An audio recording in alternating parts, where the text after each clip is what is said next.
Chana masala. It's a dish everyone loves, but honestly, it can feel intimidating to cook at home. I'm showing you a simple recipe that anyone can make. The best part is, it requires very little prep.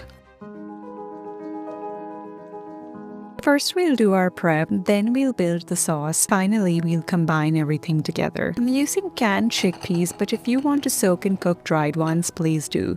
Drain the excess liquid. Like I promised, there's barely any prep in this dish. Chop the onions into large pieces, peel and roughly chop the ginger, and peel the garlic cloves.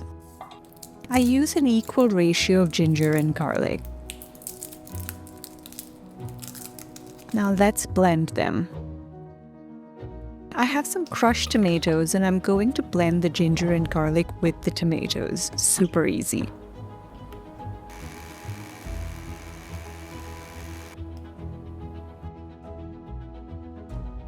Now blend the onions into a fine paste. And that's it. That's our prep. Heat some neutral oil in a large pan and add some ghee. It adds a beautiful aroma to the entire dish.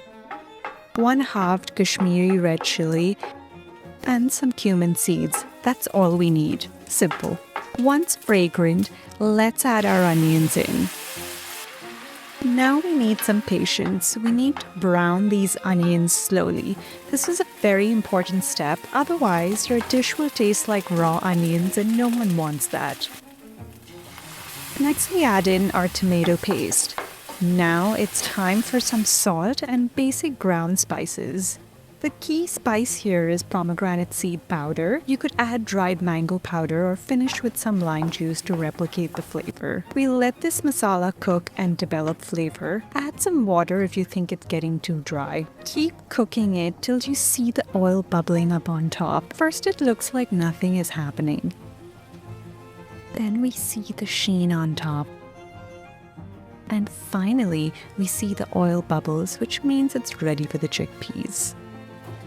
Coat every chickpea in that flavorful masala base and add some water and let it cook covered for 5 to 7 minutes. We just need the flavors to infuse since the chickpeas are already cooked. That looks so good. Alright, give it a nice stir. Let's add the finishing touches. Some garam masala and dried fenugreek leaves or kasuri methi. That smells divine. Let's check the seasoning now. Yeah, it needs some salt.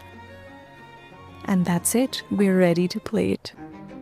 I love how thick the sauce is, but if you prefer a thinner sauce, add more water and adjust the seasoning. Garnish with some freshly chopped cilantro and we're ready to taste.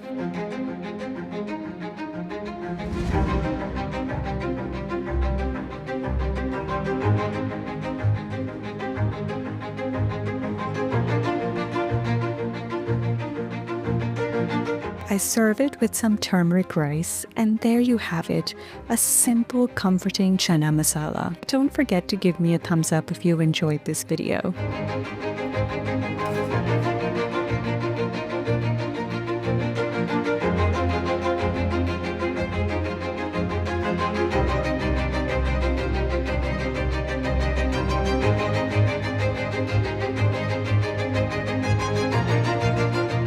And if you want another simple, comforting recipe, then check out my luxurious black dal video. If you have a slow cooker, this one's a set it and forget it type of dish. Action. Hang on. You can eat it, that's fine.